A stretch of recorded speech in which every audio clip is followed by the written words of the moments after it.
इसे यूजुअली एक domestic lens के साथ देखा जाता है और अक्सर सुनने में आता है ये तो हमारी दादी, नानी, मम्मी, चाची करती थी।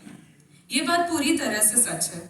घर की औरतें इस काम को करती हैं, लेकिन इसका ये मतलब नहीं है कि इस काम की वैल्यू नहीं है, इस काम में स्किल नहीं है या एनर्जी नहीं लगती। और जिस काम में ये सब स्किल, टाइम, एनर्जी और लेबर जाता है, उस काम को उसके हर कैरेक्टरिस्टिक्स के साथ देखा जाना चाहिए। इंडिया में हमारा टेक्सटाइल हेरिटेज बहुत बड़ा और डाइवर्स है। इसमें काम करने वाले ज्यादातर ओप्रेस्ड कास्ट से आते हैं। उसमें भी जिनको इस काम के लिए पैसे मिलते हैं वो यूजुअली आदमी होते हैं। औरतें तब भी ये काम अनपेड करती हैं। ये भी काफी इंटरेस्टिंग है कि जब ये काम औरतें करती हैं तो वो सामूहिक तौर से करती हैं, ग्रुप में बैठकर एक दूसरे के साथ। इसी अनपेड लेबर और अंडर अप्रिशिएटेड स्किल को अब आर्टिस्ट एक स्टोरी टेलिंग और डिफाइंस के मीडियम के रूप में रिक्लेम कर रहे हैं। Next slide. डिसेबिलिटी मेरे काम में रेगुलरली दिखता है। मुझे खुद क्रॉनिक इलनेस है, जिसके कारण मुझे डायनेमिक डिसेबिलिटी है। मुझे ये काफी स्ट्रेंज लगता है कि हम डिसेबिलिटी इस शब्द से कितना डरते हैं। Differently abled, not disabled. पर मुझे लगता है जब आप डिसेबल्ड शब्द यूज नहीं करते तो आप एबल बॉडीडनेस की बात करते हैं और प्रोडक्टिविटी को इम्पोर्टेंस देते हैं, जबकि ध्यान देना चाहिए एक्सेसिबिलिटी और अकोमोडेशन पर। एक एबल बॉडीड पर्सन को डिसेबिलिटी की छोटी छोटी चीजें समझ में आना तो दूर की बात है, उनको वो दिखती भी नहीं है। मैं अपने काम के थ्रू इस इनविजिबिलिटी को विजिबल करने की कोशिश करती हूँ। सार एक हैंडवोवन टेक्सटाइल आर्ट है जिसमें सैड, जो कि सिक एंड डिसेबल्ड का एक्रोनिम है, 2 कलर्स में वीव किया हुआ है, sometimes hidden, sometimes clearly visible. इसी तरह इलनेसेस, डिसेबिलिटी कई बार विजिबल और कई बार अनविजिबल होती है। Next slide.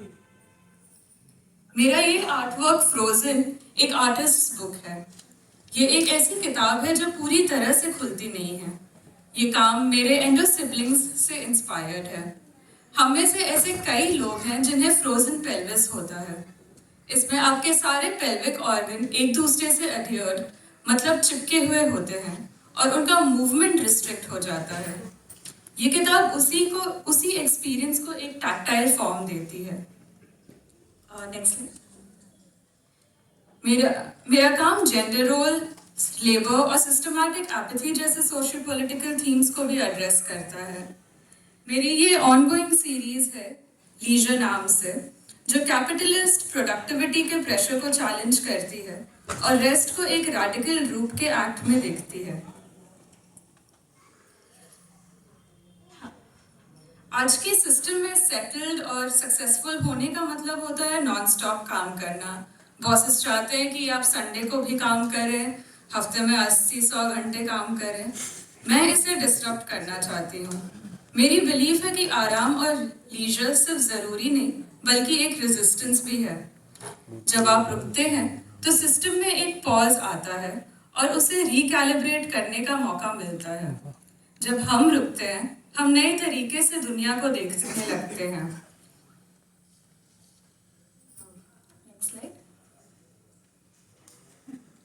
Next.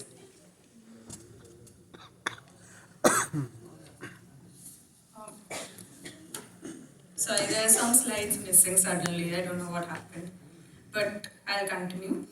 मेरा नहीं, actually previous slide पे आई है, इसके पहले एक और बीच की एक स्लाइड का है, but that's okay. Next slide पे चले गए। हाँ, इसी पे पॉज करते हैं।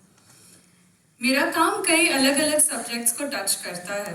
आई heard flamingos used to visit Lokhandwala.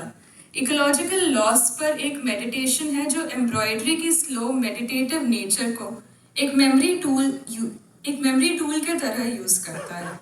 Meanwhile I am fucked political despair और सिस्टमैटिक एपैथी को एड्रेस करता है। स्लो हैंड स्टिचिंग का यूज एक एक्ट ऑफ परसिस्टेंस के रूप में किया गया है, एक refusal to be erased. Next slide. मेरा ये काम तोरण, इंडियन ट्रेडिशनल तोरण से इंस्पायर्ड है।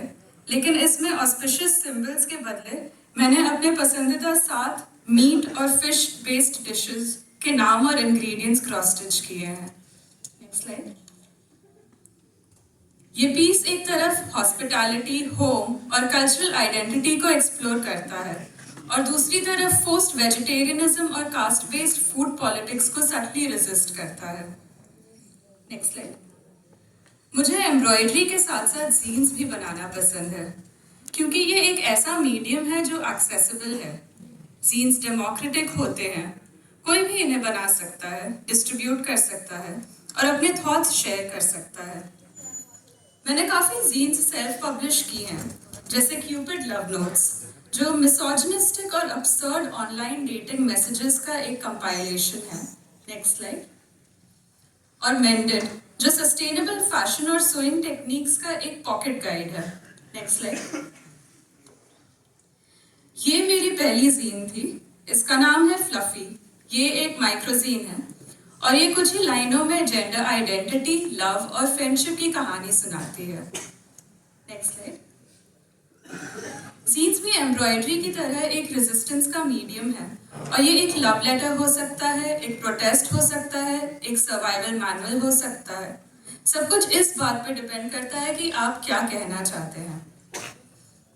अब जेन ज़ी और जेन अल्फा बाकी हर उनसे पहले आने वाली जनरेशन की तरह already existing mediums of story telling जैसे digital culture, memes, DIY culture को यूज करते हुए नए तरीके से स्टोरी टेलिंग करने के मीडियम्स एक्सप्लोर कर रही है।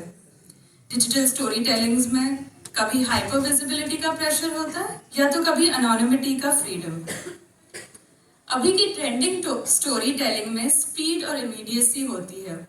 टिकटॉक और रील के क्विक ट्रांजिशंस और शॉर्ट वीडियो क्लिप्स, इन सब के बीच मेरा काम डेलिब्रेट स्लोनेस पर बेस्ड है। एक एम्ब्रॉयडरी पीस जो दिनों या महीनों तक चलता है, वो एक ओवरस्टिमुलेटेड हाइपर प्रोडक्टिव दुनिया में रेस्ट और स्लो मेकिंग को एम्ब्रेस करता है और फास्ट कंजम्पशन को क्वेश्चन करता है। मेरे लिए मेरा काम एक तरह का ग्राउंडिंग टूल है। जब मैं एम्ब्रॉयडरी करती हूँ, स्टिचेस का रेपिटेशन, एक टैक्टाइल कनेक्शन और एक फिजिकल प्रोसेस मुझे अपनी बॉडी और माइंड के बीच के एक बैलेंस बनाने में मदद करता है। क्रॉनिक इलनेस के साथ जीने में ये भी एक ज़रूरी एस्पेक्ट है।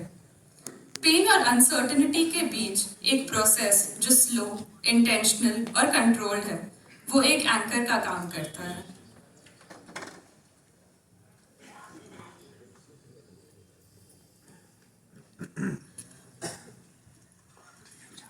मेरा मानना है कि आर्ट का सल्यूशन होना ज़रूरी नहीं है, लेकिन ये एक टूल बन सकता है जिसमें हम अपनी इमोशंस को प्रोसेस कर सकें और अगर चाहे तो उसे एक सोशल और पॉलिटिकल रिस्पॉन्स भी क्रिएट कर सकें।